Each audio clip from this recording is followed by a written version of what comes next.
So actually, that was going to be my next question. The starting point is always, what's your USP? What's your unique selling point? What makes you different? Mm-hmm. And how do I now go about finding that out for myself? Right. There are many, many tools and strategies. There's lots of brainstorming exercises, which we don't have time to go into right now, Yeah. though we certainly would like to in a future podcast.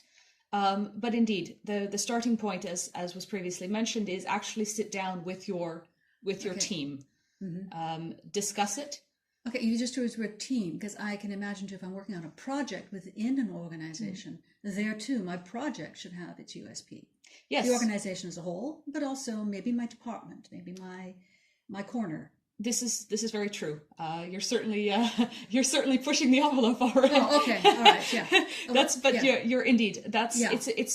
That's actually the mentality that we hope that you can get, is that whenever you're doing something, you always try to you frame it in that what makes this special, which is what makes it worthwhile. Yeah. If it's the same as something else, then maybe it isn't worthwhile at all.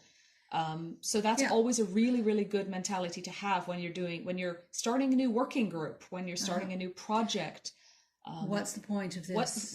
What is the point? What's the point of this? What differentiates it? What makes it unique? Okay, so I understand there's a lot of exercises and things, and I'm hoping we're going to be able to look at those more in another episode. Absolutely. It's bigger topic than right now. It's indeed a bigger topic than we can go into right now. But can you give us a couple of tips right now to take away and think about? Right. I'd say once you actually have gone through it with your team, once you actually have something on paper, a really good tip I can give is to test it on a lay person. Somebody who's not in the know, somebody who's not in your organization. My aunt, yeah. Yes, it could be somebody who is more connected with the industry if you want to Yeah. have an idea of how a potential member might think Yeah. of it. Mm-hmm. But it is always good to sometimes even go beyond that, because that gives you a chance to test whether you're stuck a little bit too much on your jargon, a little bit too Yeah. much on your industry terminology. And it's often good to be able to let go of that just a little bit. And with a layperson, it's a really good chance to see, does that layperson understand what makes you special? Does he or she understand what it is you're saying?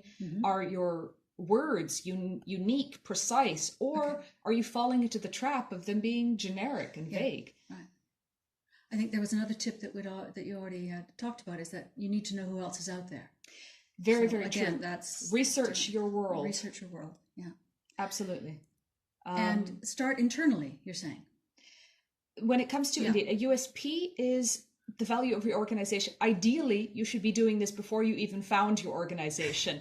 But it's never too late. A lot of us have. Okay. But the point is, it's never too late to go back to it. And your work can change. It can evolve. And that's an issue too with always, we mentioned sticking to your statutes, for example. Well, statutes take a long time to change, but your work might change a little faster than some of your statutes might. Right. Should I be, while thinking about this internally with my team and testing it out on my aunt and my neighbor, should I be thinking about how I'm going to tell everybody else? How I'm going to tell the world? Not at first, because that too can distract. That ends up, that's how you fall into the trap of using the platitudes and the jargon or the generic marketing phrases. It's because you need to focus on the issue at hand, and that is really first address what your USP is, and then you go to step 2, which is you can start communicating about it. Okay, so we'll talk about that another time too. Yeah. Okay. Absolutely. That's where we're headed with this this podcast series we're working on is that we can absolutely guide you down a more cohesive communication strategy is our hope. So can I sum up here, being the non-marketing person in this little team? USP, that's unique selling proposition, unique selling point, if you'd rather. It's less about what we're doing or even how we do it. It's all about who we are and what makes us special. Exactly. What makes us different from everybody else. Exactly. Okay. And that's it for today. I think next time we're going to look at how we can tell other people about that, how we can come up with our own USP. Yes. And all the rest of it.